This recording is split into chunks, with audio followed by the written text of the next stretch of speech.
Hello my dear friends, स्वागत है आप सभी का। जी सर। स्टूडेंट्स, आज हमारे साथ एक बहुत ही खास गेस्ट जुड़े हैं जिनका नाम है Ashish Kumar. IIT jam 2025 mathematics में उन्होंने क्वालिफाई किया है। बहुत बहुत स्वागत है आशीष आपका हमारे यूट्यूब चैनल पे। Thank you sir. चलिए, हमारे व्यूवर्स को बताइए, आपके बारे में जानना चाहते हैं। Introduce yourself first of all to all our viewers.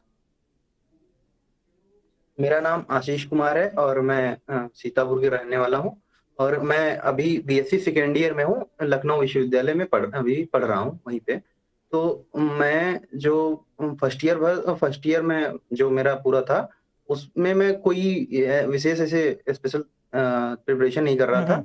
लेकिन जब मैं सेकेंड ईयर में आया अपने, तभी से मैं थोड़ी बहुत पढ़ना चालू किया था यूट्यूब वगैरह पे। आईएफएस का जो यूट्यूब चैनल है, वहाँ जो स्टडी मटेरियल मिलता था, वहीं से पढ़ा मैं थोड़ा बहुत। और जो कॉलेज वगैरह में मुझे पढ़ाते थे वो पढ़ा। मैक्सिमम जो आईएफएस के यूट्यूब चैनल पे वीडियो लेक्चर्स वगैरह पढ़े थे, हम्म। वही मैंने पढ़े। और जो इनकी टेस्ट सीरीज थी आईएफएस की, वो मैंने परचेज की थी। वो मैंने पूरी अच्छे से सॉल्व करी और अच्छे से मैंने तैयारी अप्रॉक्स 3 to 4 मंथ्स के करीब करीब हम्म। ही करी है। इससे ओके। ज्यादा नहीं मैंने ऑलराइट, इसमें तो हमारे टाइम व्यूवर्स को स्पेंड करा। बताइए, आपने जब तैयारी स्टार्ट की तो सबसे पहले सिलेबस देखा होगा। क्या डर लगा था सिलेबस देख के? बिकॉज आपके लिए बहुत से टॉपिक नए होंगे, तो क्या आपका रिएक्शन था सिलेबस देख के?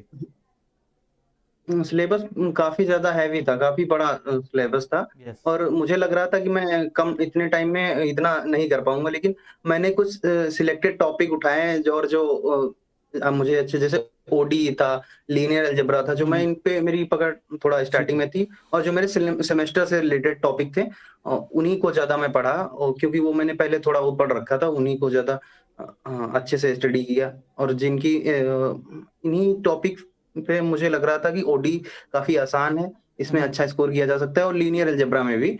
तो इसलिए मैं इन टॉपिक्स को पकड़ा और इन इन पे ज़्यादा मेहनत करी। ऑलराइट, तो हमारे व्यूअर्स को बताइए, आपने इस तैयारी के दौरान बहुत सारे सब्जेक्ट पढ़े हैं, बिकॉज सेमेस्टर की पढ़ाई मैनेज करके आपको एग्जाम की तैयारी करना होता है। तो कैसे आपने बैलेंस रखा है इस इक्वेशन को, और किस तरीके से मैनेज किया, बताइए ज़रा। दरअसल जब एग्ज़ाम, वैसे तो मैं डेली जो मेरी क्लासेस होती हैं कैंपस में, वो डेली क्लासेस सुबह 8 बजे मैं निकल जाता था हॉस्टल से। क्लासेस करता था, क्लासेस करने के बाद जितना टाइम मिलता था लाइब्रेरी में, और थोड़ा क्लासेस का जो रिवीजन होता था, डेली पढ़ाते थे, आधा घंटा 45 मिनट में उतना हो जाता था रिवीजन।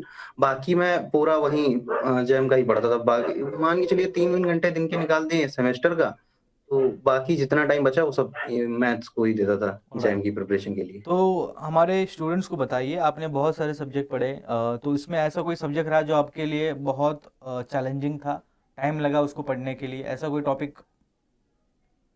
मैथमेटिक्स में या यस, किसी अदर सब्जेक्ट में? मैथमेटिक्स, एग्जाम की तैयारी में। मैथमेटिक्स में जैम के लिए मैथमेटिक्स में ग्रुप थ्योरी में बहुत ज़्यादा मुझे दिक्कत हो रही थी, इसलिए मैं ग्रुप थ्योरी का थोड़ा ही पोर्शन हम्म। तैयार किया था। बाकी मैक्सिमम पोर्शन तो मैंने उसका छोड़ दिया था, हम्म। क्योंकि मुझे लग रहा था कि मैं इतने कम टाइम पे इतना ज़्यादा नहीं दे पाऊँगा, इसलिए ग्रुप थ्योरी में कम पढ़ा। बाकी लीनियर और ओडी, रियल रियल एनालिसिस, जो कंटीन्यूटी, डिफरेंशियबिलिटी और फंक्शंस वगैरह थे, ये सब मैंने इन सब पे अच्छा पढ़ा था। रियल में मैं सेट ऑफ काउंटेबिलिटी सेट और ये सब, इन सब तो रियल को थोड़ा एक्सटेंड करके मैं पढ़ा था, क्योंकि हम्म। मेरे सर बता रहे थे, जो प्रोफेसर्स हैं, उन्होंने सजेस्ट किया था कि रियल में काफ़ी ज़्यादा वेटेज इसका इसमें रहता है। यस, तो तो रियल बहुत अच्छी बात की रियल आपने कि जो आपके प्लस पॉइंट है, स्ट्रांग स्ट्रेंथ है, उसको और मजबूत बनाइए। अगर कोई एक आध टॉपिक होता भी जो आपका वीक है, उसके पीवाईक्यू वगैरह लगाए, थोड़ा बहुत रिजल्ट्स पढ़ ले तो भी हो जाता है। तो आपकी स्ट्रेंथ पे फोकस करिए, आपको क्या आता है, ठीक है। चलिए, मेरा नेक्स्ट सवाल आपके लिए आशीष, हमारे व्यूवर्स को बताइए, सोर्स ऑफ मोटिवेशन क्या रहता है आपका? What was your source of motivation? Because frustration आता है, सेचुरेशन आता है पढ़ाई के दौरान, तो क्या आप मोटिवेशन फील करते हो? मुझे मोटिवेशन तो मुझे केवल एक ही चीज़ से मिलता है कि पढ़ा अगर मैथ्स है इसमें, एक तो है कि आप कुछ अंदर से आता है कि हाँ पढ़ाई करनी है, कुछ आगे करेंगे तभी आगे बढ़ेंगे। एक तो ये मोटिवेशन आता है मेरे अंदर, मैं पर्सनली ओके। अपनी बात बता रहा हूँ। और दूसरा ये रहता है कि ना, कि मुझे मैथ्स पढ़ने में कुछ ज़्यादा इंटरेस्ट है, इसलिए मैं सोच रहा हूँ कि मैथ्स वगैरह में आगे नेट पीएचडी वगैरह करूँ और आगे जाऊँ। इसलिए मैं इस सब्जेक्ट को ही ज़्यादा पढ़ता हूँ। ये एक मेरा एक पहल यही सबसे बड़ा रीज़न है कि मेरा सबसे ज़्यादा इंटरेस्ट इसी में है और किसी चीज़ में नहीं। चलिए, मेरा नेक्स्ट सवाल आपके लिए, आपने बताया कि आपका चैलेंजिंग सब्जेक्ट कौन सा है, तो हमारे व्यूवर्स को बताइए आपने जो रियल एनालिसिस है उसकी तैयारी कैसे की, काउंटर एग्जाम्पल की प्रिपरेशन आपके लिए कितना मायने रखता है, कितना महत्वपूर्ण है काउंटर एग्जाम्पल्स को स्टडी करना एग्जाम के लिए? हाँ, वो अगर आप जितना अच्छा उसको पढ़ोगे ना, जितने अच्छे एग्जाम्पल्स को स्टडी करोगे, इतना उतना ही ज्यादा आप, पहली बात तो आपका जो ब्रेन की क्वेश्चन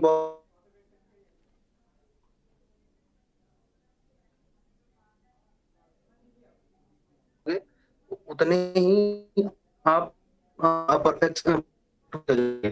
तो ये रिजल्ट्स रियल एनालिसिस में बहुत सारे रिजल्ट्स होते हैं जिनको हम पढ़ते हैं, लगाते हैं, तो उन रिजल्ट्स को भी हम डायरेक्ट, जरूरी नहीं है कि हम हमेशा उनका प्रूफ वगैरह भी ध्यान में रखें, उनके डायरेक्ट रिजल्ट्स को भी ध्यान में रख सकते हैं। अंडरस्टैंडिंग के लिए प्रूफ आप तैयार करिए, कोई दिक्कत नहीं है, लेकिन आप जो प्रूविंग है उसको ध्यान में रखते हुए रिजल्ट तो भूलने ही नहीं चाहिए, क्योंकि कॉन्टिन्यूटी डिफरेंशियबिलिटी में आप देखेंगे तो सीक्वेंस और सीरीज में भी बहुत सारे रिजल्ट डायरेक्ट यूज हो जाते हैं, तो हमें रिजल्ट्स और इन सब पे ज्यादा ही फोकस करना चाहिए। Alright, so my next question for you, हमारे स्टूडेंट्स को बताइए कि आपने मॉक टेस्ट वगैरह कब देना स्टार्ट किया, कितने मॉक लगाए एग्जाम से पहले?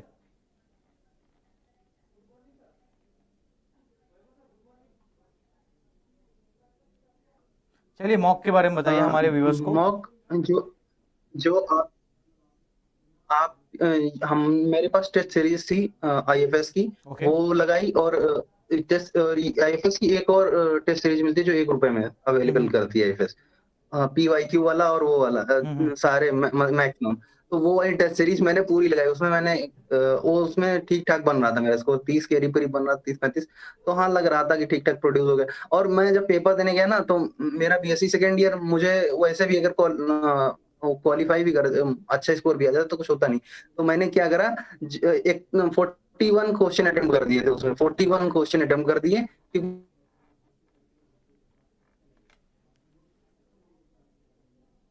तो उतना निपटा दिया था। अब मेरे पास टाइम बचा था तो मैंने ओवर अटेम्प्ट कर दिया, मैंने 41 क्वेश्चन अटेम्प्ट कर दिए ओके। रियल में उसमें।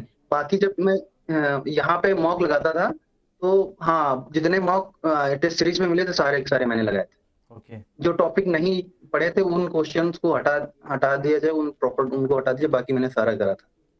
चलिए, हमारे व्यूवर्स को बताइए प्रीवियस ईयर क्वेश्चन आपने लगाए थे, कितने साल के बनाए थे, और कितना इंपॉर्टेंट है पीवाईक्यू देना? पीवाईक्यू मैक्सिमम, मैं तो कहता हूँ कि अगर जो आप कोई भी टॉपिक पढ़ रहे हैं ना, तो जितने भी अभी तक जेएम के अप्रोक्स 15 10 या 12 जितने साल के आप पीवाईक्यू लगा सकते हैं उतने ज्यादा लगाइए। मैंने तो पिछले 10 साल के ही उठाए थे। अच्छा, चलिए बहुत बढ़िया। तो क्या आप टाइमर लगा के पीवाईक्यू अटेम्प्ट तो करते थे या 14 मैन्युअली? के टाइमर वाइमर लगा के नहीं करता था, मैं ऐसे ही करता था ऐसे ही मैन्युअली? प्रॉपर, मतलब कि मेरा ये पीवाईक्यू करते समय ये रहता था कि मैं इनको लगा के कितनी ज्यादा अपनी अंडरस्टैंडिंग बिल्ड कर सकूं, बस ओके। यही था। चलिए, हमारे व्यूवर्स को बताइए, आपके जैम तो क्वालिफाई हो गया, एक माइलस्टोन होता है जैम हर एक स्टूडेंट के करियर में। तो हमारे व्यूवर्स को बताइए आगे क्या क्या प्लान है आपके, किस तरीके से आप फ्यूचर को देख रहे हो? जी, अभी तो मैं 1 साल और कस के तैयारी करूंगा, मतलब अच्छे से मेहनत करके।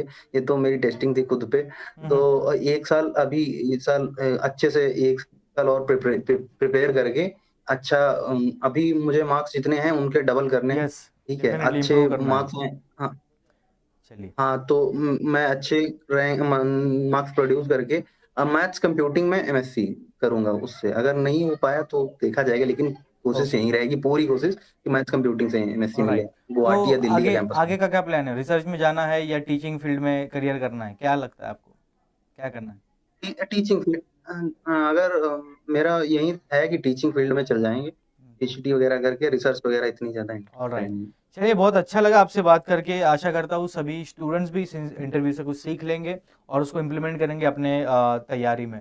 बहुत बहुत शुक्रिया आपका, कीमती समय हमारे स्टूडेंट के लिए देने के लिए बहुत बहुत शुक्रिया, धन्यवाद। Thank you.